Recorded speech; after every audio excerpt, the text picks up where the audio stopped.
본래 가지고 있지 않는 기능을 네네. 부여하기 위해, 예를 들면 제 이마는 빛나거든요. 네, 제 이마를 어둡게 덮어주는 무언가를 부여해준다. 없는 그렇죠. 기능인 거예요? 이거 없죠, 지금 없잖아요. 인사할 시간도 많습니다. 여러분의 시간을 낭비해드릴 느리지만 쿨한 과학. 랩미팅입니다. 반갑습니다, 교수님들. 반갑습니다. 반갑습니다. 합성 생물학 바이오 파운드리 하러 온 약입니다. 반갑습니다. 하정입니다. 반갑습니다. 종혁입니다. 반갑습니다. 종혁입니다. 제가 오늘 발표드릴 내용은 합성 생물학과 이제 바이오 파운드리에 대해서 설명을 드리도록 하겠습니다. 바이오 파운드리라는 것은 합성 생물을 제작할 수 있는 바로 합성 생물의 제작 공장이다. 라고 설명을 좀 드리려고 하는데, 제가 붕어빵 사진을 가지고 왔는데, 붕어빵 사진을 왜 들고 왔냐, 붕어빵이 어떻게 만들어지는지를 보면은 붕어빵 틀에다가 반죽이랑 안에 네. 속을 넣고 그 다음에 다시 틀로 꾹 눌러가지고 이제 붕어빵을 제작을 하게 됩니다. 그때 이제 붕어빵 틀을 이제 뭐 한국말로는 틀이라고 하고, 한자로 하면은 뭐 약간 주조, 주물 이렇게 말을 하고, 영어로 하면은 바로 파운드리라고 말을 합니다. 파운드리, 이 반도체 기업에 많이 쓰는 단어죠. 맞습니다. 네. 뭔가를 틀에 부어서 만든다고 할 때 파운드리라는 단어를 많이 쓰거든요. 그래서 붕어빵 파운드리라고 하면은 붕어빵을 만드는 틀, 그리고 반도체 파운드리라고 한다면은 반도체를 만드는 틀, 그리고 바이오 파운드리라고 한다면은 생물, 바이오를 만드는 틀, 이렇게 생각하시면은 조금 이해가 조금 쉬울 수 있겠다. 그래서 바이오 파운드리에 대해서 설명을 해드리기 전에 바이오 파운드리에서 만들어지는 합성 생물에 대해서 말씀을 드려야 되기 때문에 합성 생물 학에 대해서 먼저 설명을 좀 드리는 것이 좋을 것 같다. 좋습니다. 네, 합성 생물학이란 생명체가 원래 가지고 있지 않은 기능을 부여하기 위해서 생명을 재구성하는 학문이라고 일단은 제가 좀 정의를 내려봤는데요. 본래 가지고 있지 않는 기능을 네네. 부여하기 위해, 예를 들면 제 이마는 빛나거든요. 네, 제 이마를 어둡게 덮어주는 무언가를 부여해준다. 없는 그렇죠. 기능인 거예요? 이거 없죠, 지금 없잖아요. 네. 양님을 합성 생물학적으로 이제 좀 이렇게 재구성을 한다면은 네, 재구성해주세요. 이마가 빛나지 않고 이제 좀 까맣게 덮여 있는 네, 그렇죠. 이마를 생물로 좁게. 다시 또 재구성을 할 수도 있고. 그래서 좀 대표적인 예로 몇 가지를 가지고 왔는데, 이제 네. 첫 번째 보이는 그림이 이제 합성 생물을 이용해서 플라스틱을 분해한 연구 결과를 가져왔습니다. 미생물이 플라스틱을 분해할 수 있도록 하는 능력을 부여를 한 거죠. 네. 그래서 플라스틱을 분해할 때 합성 미생물을 사용할 수도 있다. 밑에 왼쪽 아래 보시는 얘는 의약품을 만들 수 있는 합성 생물을 만든 겁니다. 저게 이제 실제로 이제 말라리아 치료제를 생산을 하는 효모를 구축해서 효모에서 이렇게 말라리아 치료제를 만들 수 있게 되는 거거든요. 원래는 미생물 혹은 생물에 네네. 저런 기능이 없는 거잖아요.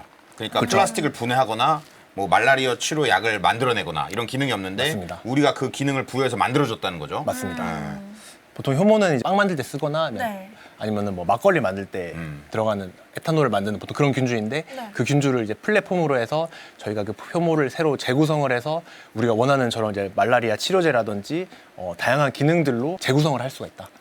새로운 합성 생물을 만들 수 있다. 이렇게 좀 생각하면은 좋은 예시가 될 것 같아요. 그래서 지금 생명체를 저희가 재구성해서 어떤 기능을 부여를 한다고 했는데, 여러 생명체의 기능을 한 생명체에 합치고 싶다. 그러면은 뭐 요 생명체에서 머리만 갖다 붙이고, 뭐 몸통은 다른 데서 갖다 붙이고, 뭐 이런 식으로 생각을 할 수가 있잖아요. 그래서 키메라처럼 이런 살아있는 생명체에서 막 가지고 와서 막 우리가 그 실험실에서 막 생물들을 바느질로 기워가지고 뭐 이렇게 만들 거라고 보통은 이제 생각을 할 수가 있는데, 근데 그런 식으로 합성 생물을 이제 보통 만들지는 않는다. 이게 바로 해답입니다. 저 DNA라는 것이 이제 우리 인간의 유전 물질이 되는데요. DNA 사실 생명체의 설계도이거든요. 생명체의 설계도인 DNA를 재구성하면서 생명체를 재구성을 할 수가 있다.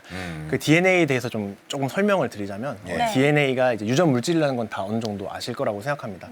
DNA가 종류가 한 가지만 있는 것이 아니라 아데닌, 티민, 구아닌, 사이토신, 요 네 가지의 DNA로 이제 구성되어 있습니다. 네 가지의 DNA가 어떤 순서로 오는지에 따라서 생명체의 어떤 정보를 코딩할 수 있다. 그래서 이 DNA라는 것은 ATGC 시퀀스가 사진법의 코드처럼 사용이 됩니다.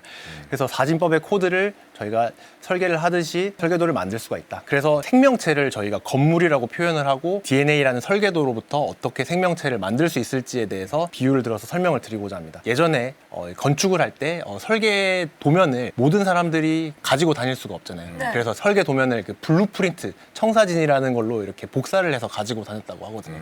그래서 생명체 내에서도 이렇게 DNA를 복사해서 가지고 다니는 바로 그 청사진이 RNA다. 이제 RNA라고 생각하면 될 것 같고 그 생명체 그 RNA를 가지고 다니는 또 일꾼이 이제 존재할 거잖아요. 그 일꾼들이 RNA라는 그 청사진을 바탕으로 아미노산이라고 불리는 이 벽돌을 이제 제작을 하게 됩니다. 20가지의 이제 아미노산이 있는데 이 아미노산 벽돌을 만들어서 이제 건물인 생명체를 만들게 된다. 우리가 합성생물을 새로 만들고 싶으면은 생명의 설계도인 DNA만 새로 구성을 해주면은 우리 몸에 있는 다른 이제 일꾼들이 알아서 DNA 설계도에 따라서 새로운 생물을 만들게 된다.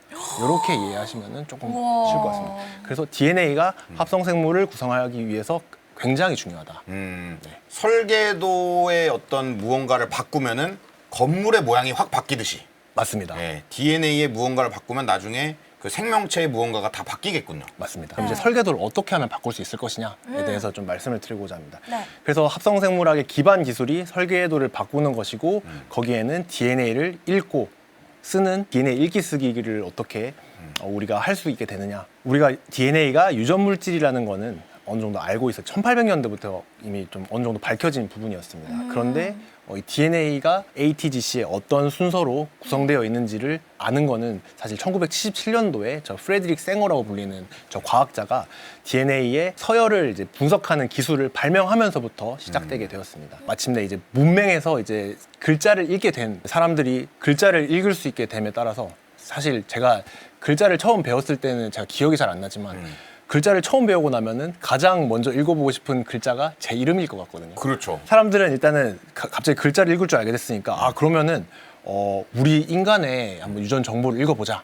그렇게 해서 이제 시작되게 된 프로젝트가 게놈 프로젝트가 되겠습니다. 오, 알아요. 게놈 프로젝트 한 번씩 들어보셨을 예. 겁니다. 게놈 프로젝트가 1990년대 이제 시작된 프로젝트입니다. 그래서 네. 인간의 유전 정보를 읽어서 이제 인간이 가지고 있는 모든 유전자의 서열을 알자 하는 것이 이제 게놈 프로젝트. 그래서 원래 게놈 프로젝트를 시작할 때만 해도 이 인간의 모든 유전자의 서열을 알게 되면은 모든 유전 질병을 우리가 극복할 수 있을 것이다. 유전병은 모두 이제 없어질 것이다. 라고 생각을 하고 사실 게놈 프로젝트를 시작을 했는데 이 게놈 프로젝트가 한 10여 년간 이어져 오면서 결국 알게 된 것이 모든 사람은 똑같은 DNA로 구성된 것이 아니라 우리 세 명도 약간의 DNA가 다 달라요. 네. 그런 걸 알게 되었고 그래서 두 번째로 시작된 프로젝트가 제 오른쪽 그림인 1000 지놈 프로젝트라고 해가지고 전 세계에 있는 1000명의 각기 다른 인종의 각기 다른 대륙의 사람들을 뽑아서 그 1000명의 사람들의 유전 정보를 읽는 프로젝트를 진행을 했습니다. 그래서 1000명이 어떻게 유전자가 다른가에 대해서 좀 생각을 해보는 그런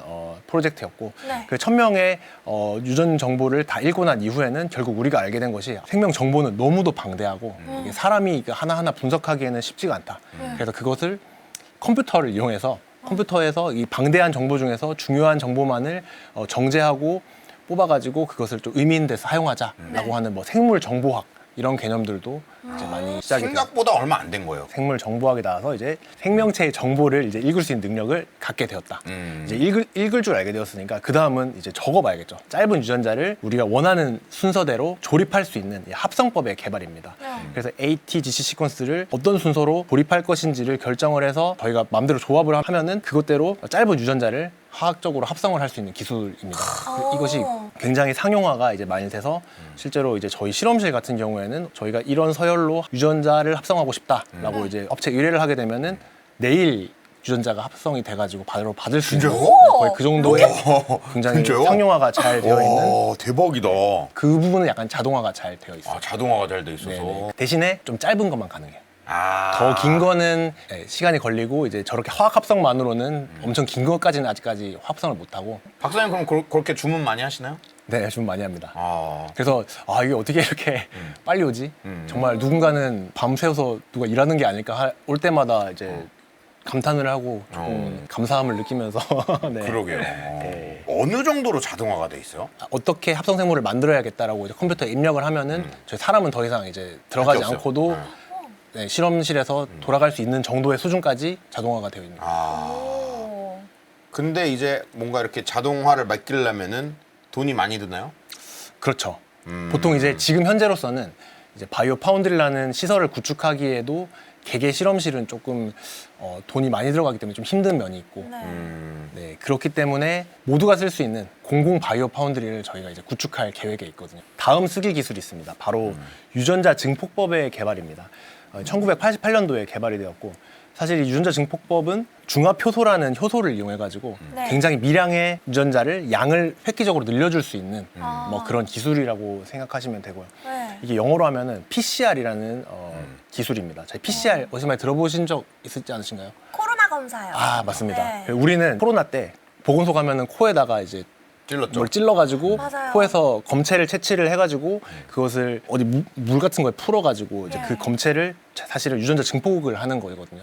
이제 사실은 이제 바이러스에 유전자가 남아 있다면 굉장히 미량만 남아 있어도 유전자 증폭법에 의해서 확 이제 양이 늘어날 거기 때문에 굉장히 민감한 검출이 가능하다. 라고 하는 것이 바로 이 유전자 증폭법의 장점이 되겠습니다. 예.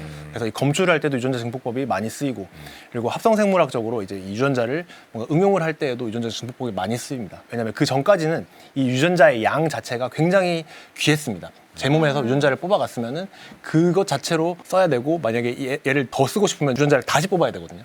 그런데 이제 이 시험관 내에서 유전자의 양을 무한대로 증폭할 수 있는 이 기술이 개발되게 됨에 따라서 네. 유전자를 뭐 컨트롤 C, 컨트롤 V 해서 양을 무한정 늘릴 수 있는 네, 이런 기술이 개발되어서 합성생물학 기반 기술을 확 발전시켰다. 유전자가 복사가 됩니다. 네. 네. 복사 진짜 복사가 되는 거죠 말 그대로. 네네. 네, 그리고 다음 기술은 쓰기 기술 중에 이제 유전자 재조합 기술의 개발입니다. 네. 자, 유전자 재조합 기술이라는 것은 우리가 원하는 유전자를 마음대로 이제 뗐다, 붙였다 할 수 있는 이제 기능을 말합니다.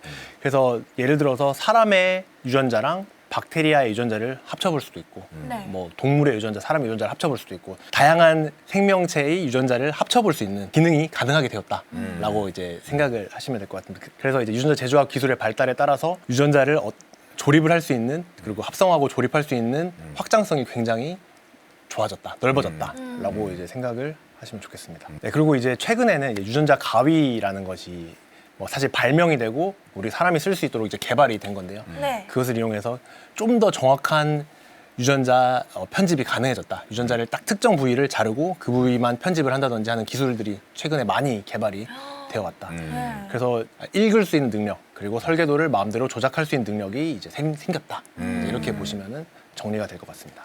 네, 그래서 이제 읽고 쓸 줄 알게 되면서 우리는 네. 이제 바이오 부품이라는 것들을 좀 발견을 하게 됩니다.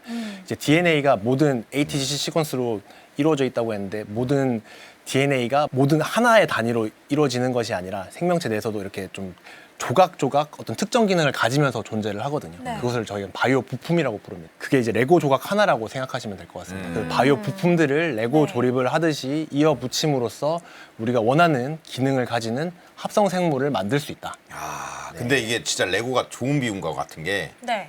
우리가 막 붙일 수 있잖아요. 그쵸. 근데 대부분 쓸모없는 걸 만들 확률이 높잖아요. 막 붙이면. 맞습니다. 그쵸. 합성생물도 설계 그런가요? 그렇죠. 뭐 아무렇게나 붙이면 쓸데없는 거를 만들 수밖에 없는데 네. 레고에 비유하는 것도 좋고 자동차를 조립할 때 비유를 많이 들곤 하거든요. 예. 예를 들어서 이 DNA는 자동차의 핸들을 만드는 DNA야. 이 DNA는 자동차의 바퀴를 만드는 DNA고 어떤 거는 이제 모터를 만드는 거야. 그러면은 바이오 부품의 원리를 그 기능을 다 알고 있다면은 그걸 적재적소에 조립하기만 한다면은 정말 자동차를 굴러가게 만들 수 있으니까. 네. 네, 그런 식으로 쓸모가 있는 합성생물을 만들 수가 있다. 이런 만들어진 합성생물학 기술을 이용해서 어떻게 응용할 것인지에 대해서 좀 설명을 드리고자 합니다. 먼저 최초의 합성생물학 기반 의약품인 휴물린에 대해서 설명을 드리고자 합니다.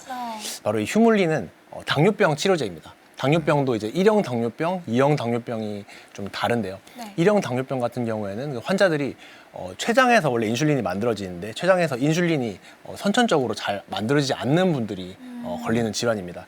그래서 이분들은 인슐린을 외부에서 항상 계속 투여를 해줘야지만 정상적인 생활이 가능합니다. 그래서 인슐린을 뭐 사람한테도 뽑아다가 환자한테 투여를 할 수가 없으니까 돼지의 췌장에서 인슐린을 뽑아다가 1형 당뇨병의 환자들에게 주사를 해줬습니다. 굉장히 비윤리적이고 좀 문제가 있었습니다. 그리고 또 돼지의 인슐린의 어떤 서열과 사람의 인슐린의 서열이 조금 다르기 때문에 면역 반응이 사람한테 나타난다든지 뭐 이런 문제들이 있어가지고 그때 합성생물학 기술이 등장하게 되었습니다. 일단 사람에게서 인슐린 유전자를 채취를 합니다. 아까 말씀드린 유전자 증폭법으로 인슐린 유전자를 왕창 증폭을 시킵니다. 네. 그리고 박테리아에서 박테리아의 DNA를 가지고 와서 인슐린의 DNA와 박테리아의 DNA를 서로 합칩니다. 갑자기 박테리아가 왜 나오냐라고 예. 생각을 할 수가 있는데 박테리아는 엄청나게 빨리 자라는 생물이거든요. 그래서 20분에 2배씩 계속 이분열을 해서 엄청 빠르게 자라는 생물입니다. 그래서 이제 박테리아를 이용하면은 빠르게 물질을 생산을 할 수가 있습니다. 그리고 값싸게 생산을 할 수 있기 때문에 박테리아를 어떤 플랫폼 균주로 많이 사용하고 있습니다. 다시 돌아와서 인슐린 유전자를 박테리아 유전자랑 같이 합쳐서 그것을 다시 박테리아에 집어넣습니다. 그러면은 박테리아가 굉장히 빨리 자라기 때문에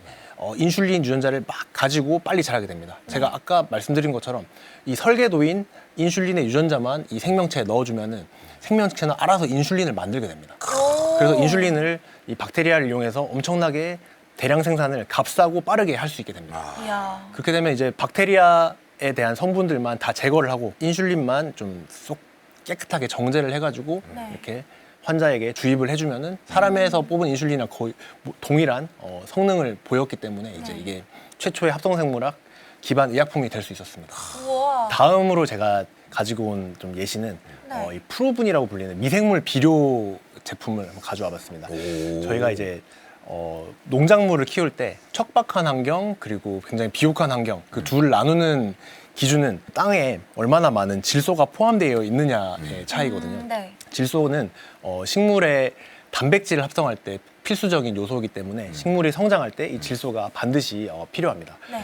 그래서 농사 지으시는 분들은 땅을 비옥하게 만들어야 되니까 합성 비료를 막 이제 뿌려서 이제 어떻게든 땅을 비옥하게 이제 만드시려고 하거든요. 네. 근데 합성 비료를 사용하면 문제점이 뭐냐? 실제로 합성 비료를 많이 뿌린다고 하더라도 식물한테 가는 거는 한 반밖에 안 됩니다. 한 반 정도는 다 이제 낭비가 되는 씻겨 내려가는 영향이 있습니다. 그래서 네. 뿌리에 딱 달라붙어 가지고 질소를 바로 식물한테 쏴줄 수 있는 그런 기술이 필요했습니다.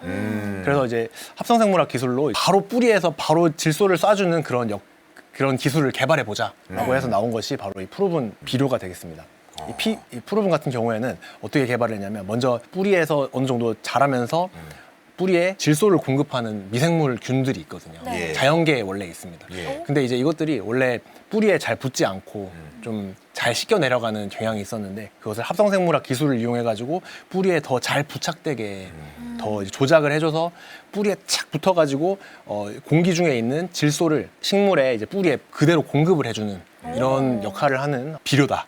네, 그렇게 생각하시면 될 것 같습니다. 예. 네. 합성생물학적으로 만들어진 이 미생물 비료를 사용을 하게 되면은 환경 오염을 줄여줄 수 있다. 왜냐하면은 화학 비료 같은 경우에는 그 50%가 씻겨 나가고 나면은 그것들이 또 햇빛을 받으면은 나쁜 공기를 만들어내게 되거든요. 네. 그래서 환경 오염을 만드는데 미생물 비료 같은 경우에는 나쁜 이제 공기를 만들지 않기 때문에 환경 오염을 줄여줄 수가 있고 친환경적이다라고 보시면 되고 그리고 훨씬 더 비료의 효율이 좋기 때문에 작물 생장을 더 빠르게 촉진할 수가 있다. 이야.